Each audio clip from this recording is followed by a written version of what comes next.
За сайн байцгаана уу. Хийлтийн бүтээгдэхүүний мэргэжлийн барилгын инженер Өнөр Баяр байна. За өнөөдөр хүн болгоны мэддэг хийлтийн хими анкер болон 12-900-аар даацын тест хийж үзцгээе.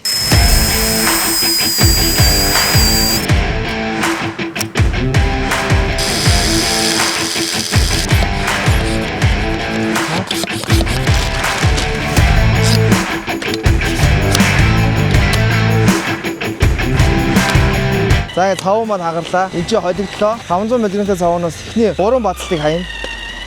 Нүхнийхээ 3-ны онцт ямар ч зайгүй хийлээ. 900 болон 10 тур хийхдээ нар зүү зөөлөө эргүүлж байна. За хими анкер болгонд ийм гарын хавлага ирдэг. За гарын хавлагны 6 дугаар хуудсан дээр энэ цав маань хэдэн градус хэдэн цагийн дараа бүрэн бэхчих вэ гэдэг мэдээлэл маань байдаг. За тэгэхээр хэдүүлээ энэ бетоноо дулаан газар руу оруулна. Дотор ойролцоогоор 16-аас 20 градус байгаа. Тэгэхээр 16 цагийн дараа бүрэн бэхчих дуусгах нэ. За тэгэхээр хэдүүлээ энэ бетоноо оруулцгаая.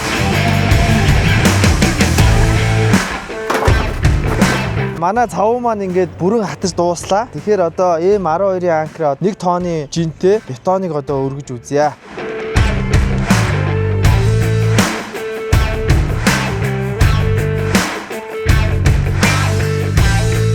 За энэ хүү анкера одоо хийлтийн DPG 100 буюу 10 тонн хүртэл татдаг багжаар тестэлж үзье. За багжаа асаая. За ингээд багжаа 0 болголоо. За багжаа тавилаа.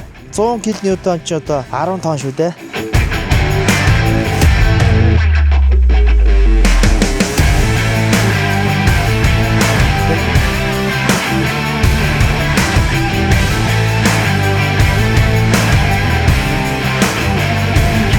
За ингээд 4.3 тонн хүртэл ингээд татаж үзлээ. Тэгэхэд бол энэ анкерт маань одоо ямар ч сугарал алга, хагарал алга, цав бол ямар ч хагарал аагүй.